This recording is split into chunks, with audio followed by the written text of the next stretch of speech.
Dans un classeur Excel, vous pouvez insérer autant de feuilles que vous le souhaitez. Cela améliorera grandement donc l'utilisation de vos données entre ces différentes feuilles.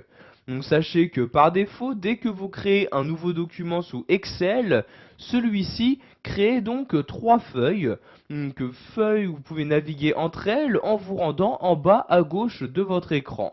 Donc, nous sommes actuellement sur la feuille numéro 1. Pour accéder à la feuille numéro 2, vous cliquez tout simplement sur l'onglet correspondant. Donc ici feuille 2, je clique dessus et je suis maintenant sur la feuille numéro 2.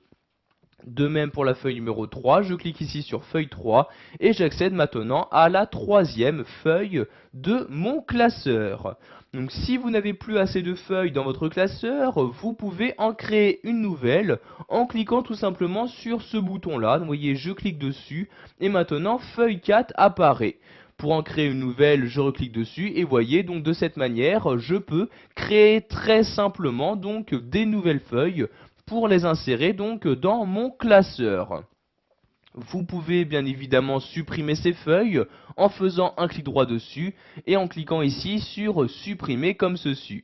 Mais faites bien attention, donc quand vous supprimez une feuille, vous supprimerez également donc toutes les données que vous avez insérées à l'intérieur. Vous pouvez enfin donc choisir de renommer une feuille pour pouvoir mieux la reconnaître. Donc ici par exemple à la place de feuille 4, je fais un clic droit dessus et je clique ici sur renommer. Je vais maintenant donc renommer feuille 4. Donc je vais par exemple ici l'appeler donc nouvelle feuille comme ceci. J'appuie sur la touche entrée pour valider ce nouveau nom et voyez donc que j'ai pu renommer sans aucun problème cette nouvelle feuille. Vous pouvez enfin choisir, si vous le souhaitez, donc d'ajouter une couleur d'onglet à cette feuille pour que vous puissiez mieux la reconnaître. Vous faites donc pour cela un clic droit dessus et vous cliquez ici sur couleur d'onglet. Vous avez donc ici les couleurs proposées par le tableur Excel 2010 qui s'affiche dans ce menu. Vous choisissez donc la couleur que vous souhaitez utiliser. Donc par exemple ici je vais prendre le rouge comme ceci. Et voyez donc maintenant si je change de feuille, vous pouvez voir que cet onglet apparaît bien maintenant en rouge. Je clique dessus tout simplement donc pour y accéder.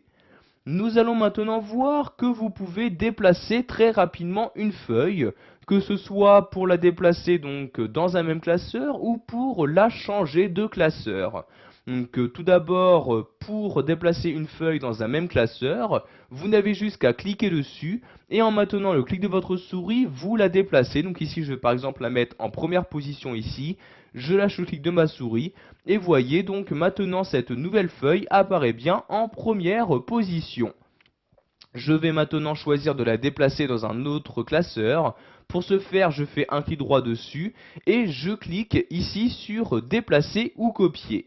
J'ai maintenant donc différentes possibilités. Donc soit je la déplace toujours dans le même classeur, soit en cliquant sur la flèche, je choisis ici nouveau classeur comme ceci.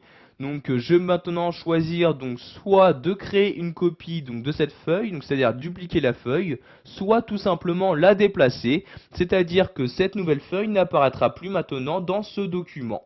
Donc je vais ici directement la déplacer donc sans duplication de feuilles. Je ne coche donc pas cette case là et je clique ici sur OK comme ceci. Vous avez donc maintenant un nouveau document qui a été créé en utilisant ici la nouvelle feuille. Donc vous voyez l'onglet nouvelle feuille qui apparaît toujours avec la couleur rouge en fond.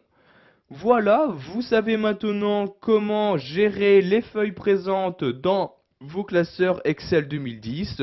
Ainsi, vous pouvez en créer de nouvelles, les renommer, les passer d'un document à l'autre, etc.